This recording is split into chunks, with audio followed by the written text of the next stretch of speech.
Labvakar, Spotlight.lv lasītāji! Šajā muzikālajā vakarā, kas norisinās Ziemeļblāsmas stejnīcā, kur mēs redzējām ne tikai vienkārši radošus un liels priekšnesumus, bet arī video prezentāciju Anitas jeb Košās, kā mēs zinām.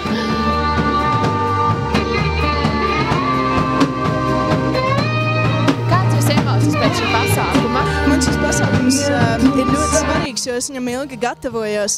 Mēs šovakar spēlējām manas dziesmas īpašās aranžijās, ja, kuras mēs sākumā veidojām ar grupu, un es pat piesaistīju kori, kuram speciāls aranžijas tika veidotas, lai tās izskanētu, jo īpaši tieši šim pasākumam.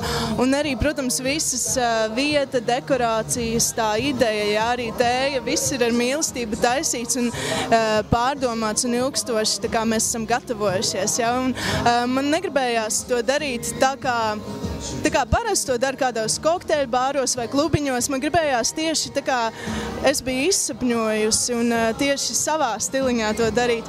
Un man ir ļoti svarīgas sarunas ar cilvēkiem. Parasti, ja mēs satiekamies uz tēju, ja tu uzaicini cilvēku uz tēju, tad tu viņu gribi dzirdēt, ieklausīties. Un tāpēc tieši tējas namiņš, tāpēc tējas vakars, tējas ballīte un tāpēc šis koncerts un tāpēc videoklipa prezentācija. Sūt, kā redzējām jūsu videoklipa prezentāciju, kas starp citu bija ļoti radoša un, manuprāt, man ļoti patika.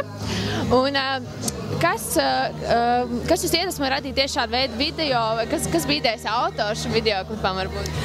Video autors ir Silvestris Streičs. Mēs ar viņu satikāmies dzimuši mūzikai Okatas skatuvēs, spēlējām vienā bandā, ja, vienā grupā. Un beigās mēs, izejot no šova, tā kā darījām to, kas pašiem vistuvāk sirdī, un viņam ir ļoti liels talants uz video veidošanu. Un viņš teica, ka viņš grib man izveidot klipu, videoklipu, jo mēs abi divi esam tādi nedaudz traki, un viņš ir košs savās idejās, un es koši esmu tā kā, uz skatuves, un te mums radās kopdarbs, un mēs mētājāmies ar idejām. Es pastāstīju, par ko ir dziesma, ko es gribētu redzēt, un viņš pielika savas idejas, un tas viss ir tiešām sanācis tā, ka, tas ir mans mīļākais klips. Es pat teiktu, tā man pašai viņa ir interesanti skatīties, jo tā kā es skatos to klipu, neskatos tā kā uz sevi, jo viņš tiešām ir ļoti interesanti to visu pasniedzis. Un tā kā liels paldies Silvestram Streičam par video, tiešām forši. Jā, paldies. Varbūt kādi būtu jūs nākotnes plāni saistībā ar mūzikas industrijā vai vispār?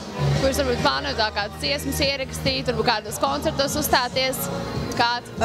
Es noteikti uzstājos vēl joprojām koncertos. Man koncerti notiek ik pa laikam, gan akustiski, gan arī pilnā skaņā, gan mēs arī ar Dzelzs Vilku spēlējam ik pa laikam.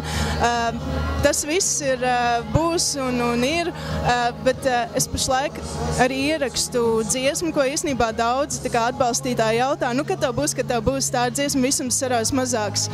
Un to es domāju uzdāvināt saviem klausītājiem. Un tad pirmais posms būs noslēdzies, tas, ko cilvēki ir dzirdējuši tās manas dziesmas. Un tad tagad paralēli es arī strādāju pie jaunajām dziesmām, kuras ceru, es neko nesolu, ja nekādus datumus, bet es ceru ierakstīt albumu. Un es varu tikai apsolīt to, ka es ļoti centīšos pēc iespējas ātrāk to, bet konkrētu datumu es tagad pašlaik nevaru pateikt, bet darbs notiek un darbs studijā un arī darbs pie dziesmām notiek. Jā.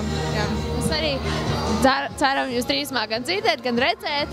Un paldies jums par interviju un baudam šo vakaru, turpinam dzert tēju, ēst kūciņus un viss. Atā. Vislabāk!